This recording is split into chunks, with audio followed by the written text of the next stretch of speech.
Hello നമസ്കാരം. അങ്ങനെ ഒരു തൃശ്ശൂർ ഭാഷയിൽ പറയുകയാണെങ്കിൽ ഒരു ജാതി ജാതകം കണ്ടുവന്നിരിക്കുകയാണ്.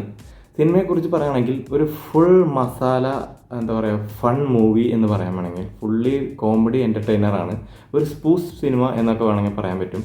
ഇതിൻ്റെ ഡയറക്ടർ കെ മോഹനൻ, അതായത് വിനീത് ശ്രീനിവാസൻ്റെ അങ്കിളായിട്ട് ഉള്ള ആളാണ്.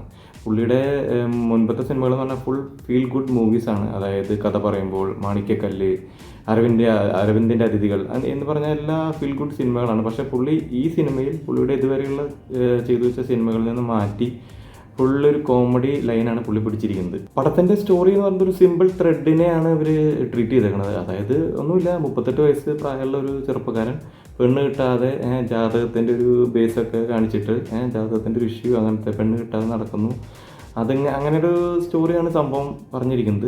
പിന്നെ ഇതിലുള്ള എന്താ വെച്ച് കഴിഞ്ഞാൽ നമ്മുടെ ഈ പൊളിറ്റിക്കൽ കറക്റ്റ്നെസ് ഒക്കെ നോക്കുന്നവരെ പൊളിച്ചടക്കുന്ന രീതിയിലാണ് പടത്തിൻ്റെ ഒരു കഥ സെറ്റ് ചെയ്തിരിക്കുന്നത്. അതായത് നിറം, പിന്നെ ഉയരം, അങ്ങനെ അതിനെയൊക്കെ കുറിച്ചിട്ട് ഭയങ്കരമായിട്ട് സംസാരിക്കലും അങ്ങനെ ഒരു പരിപാടിയൊക്കെയാണ് അതിൽ എടുത്തേക്കണത്. അപ്പോൾ അങ്ങനെയുള്ളവരൊക്കെ ഈ പൊളിറ്റിക്കൽ കറക്റ്റ്നെസ് അല്ലെങ്കിൽ പ്രോഗ്രസീവ് തിങ്കിങ് ഉള്ളവരൊക്കെ ഒന്ന് പൊളിച്ചടക്കുന്നുണ്ട് സിനിമയിൽ.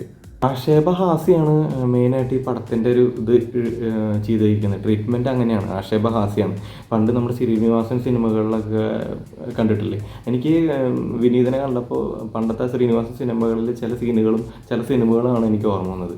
അതായത് വേറെ ഒന്നുമില്ല, സിമ്പിളായിട്ട് ഒരു ചിരിക്കാനുള്ള മൈൻഡ് സെറ്റായിട്ട് പോവുക, ചിരിക്കുക, പോരുക, അല്ലാണ്ട് വലിയ ലോജിക്കൊന്നും നോക്കരുത്. ചുരുക്കി പറഞ്ഞാൽ നമ്മുടെ ആവേശം സിനിമയിൽ ഫഹദ് ഫാസിൽ പൊളിച്ചടക്കിയിട്ടില്ലേ, സെയിം അതന്നെ, ആ പരിപാടി പൊളിച്ചടക്കൽ തന്നെയാണ് ഇതിലും. പക്ഷേ കഥയും കാര്യങ്ങളും വ്യത്യാസമുണ്ട്. പക്ഷേ എനിക്ക് അങ്ങനെ ഒരു ഫീലിംഗ് ആണ് തോന്നിയത്. ആക്ടേഴ്സിനെ കുറിച്ച് പറയുകയാണെങ്കിൽ മെയിനായിട്ട് വിനീത് ശ്രീനിവാസൻ തന്നെ. പുള്ളിയുടെ ആ ഒരു ആക്ടിങ്ങും സെൽഫ് ട്രോളും ഞാൻ പറഞ്ഞില്ലേ നേരത്തെ പറഞ്ഞ പോലെ ശ്രീനിവാസനെ ഓർമ്മിപ്പിക്കുന്ന രീതിയിലുള്ള പരിപാടികളാണ്. ആ നടത്തങ്ങളും ആ ആക്ഷൻസും.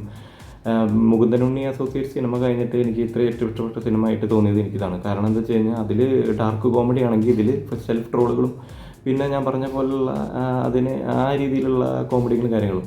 പിന്നെ മൃദുൽ നായർ വിനീതിൻ്റെ ഫ്രണ്ടായിട്ട് അഭിനയിച്ചതാണ്. പുള്ളി ഒരു രക്ഷയില്ലാതെ അഭിനയിച്ചിട്ടുണ്ട്. പുള്ളിക്ക് നല്ലൊരു ഭാവി കാണുന്നുണ്ട് ഇതിൽ. പിന്നെ പുള്ളിയുടെ വിനീതിൻ്റെ അച്ഛനായിട്ട് അഭിനയിച്ച മറ്റേ എന്നാ താൻ കേസ് കൂടെ എന്നുള്ള ജഡ്ജായിട്ട് അഭിനയിച്ച പുള്ളി എന്താ കുഞ്ഞികൃഷ്ണനോ അങ്ങനെ എന്താണ് പുള്ളിയുടെ പേര്. പുള്ളി ഒരു രക്ഷയില്ല. പുള്ളിയുടെ അഭിനയം എന്ന് പറഞ്ഞിട്ടുണ്ടല്ലോ, പുള്ളിയുടെ ഓരോ ഡയലോഗ്സും നല്ലതായിട്ട് എൻജോയ് ചെയ്യാൻ പറ്റി. തിയേറ്ററിൽ മൊത്തം ചിരിയായിരുന്നു. പുള്ളിയുടെ സെക്കൻഡ് ഹാഫിൽ ഒരു ഡയലോഗൊക്കെ ഉണ്ട്, അതൊരു രക്ഷയിലായിരുന്നു. നല്ല അടിപൊളി സീനായിരുന്നു അത്. അതുപോലെ നമ്മുടെ ബാബു ചേട്ടനുണ്ട്. പുള്ളി കുറച്ച് മാസമായിട്ടും വിനീതിൻ്റെ ബോസായിട്ടാണ് അഭിനയിക്കുന്നത്. കുറച്ച് മാസ സീനുകളും പിന്നെ അല്ലാതെ കുറച്ച് സീനുകളൊക്കെ ആയിട്ട് അങ്ങനെ പറയാനാണെങ്കിൽ ഒരുപാട് ആൾക്കാർ അഭിനയിച്ചിട്ടുണ്ട്. 10-20 നടിമാരുണ്ട്. പക്ഷേ എല്ലാവരും വന്നു പോകുന്നേ ഉള്ളൂ. അതിൽ നിഖില വിമലയാണ് പിന്നെ കുറച്ചും കൂടി 1-2 സീന്, പിന്നെ സായനവര 1-2 സീനുകളൊക്കെ നല്ലതായിരുന്നു. പിന്നെ നിഖില വിമലിൻ്റെ നമ്മൾ ഇൻ്റർവ്യൂസിനെ കാണുമ്പോൾ അറിയാമല്ലോ, പുള്ളിക്കാരുടെ ഒരു തഗ്സും കാര്യങ്ങളും അതേ ഒരു പരിപാടിയൊക്കെ തന്നെ ഇതിലും പിടിച്ചിരിക്കുന്നത്. അങ്ങനെ ചുരുക്കി പറയാനാണെങ്കിൽ എന്താ പറയുക, ഒരു ഫുള്ളി കോമഡി എൻ്റർടൈനർ കാണാൻ താല്പര്യമുള്ളവർക്ക് പോയി കാണാം. അത്യാവശ്യം നന്നായി ചിരിക്കാനുണ്ട്. പിന്നെ കുറേ അധികം ചളികളുണ്ട്, കുറേ ലോജിക്കില്ലാത്ത പരിപാടികളൊക്കെ ഉണ്ട്. അതൊന്നും നമ്മൾ മൈൻഡ് ചെയ്യുന്നില്ല. ചിരിക്കാൻ വേണ്ടി പോവുകയാണെങ്കിൽ നമുക്ക് സിമ്പിളായിട്ട് ചിരിച്ച് കാണാൻ പറ്റുന്നൊരു സിനിമയാണ്.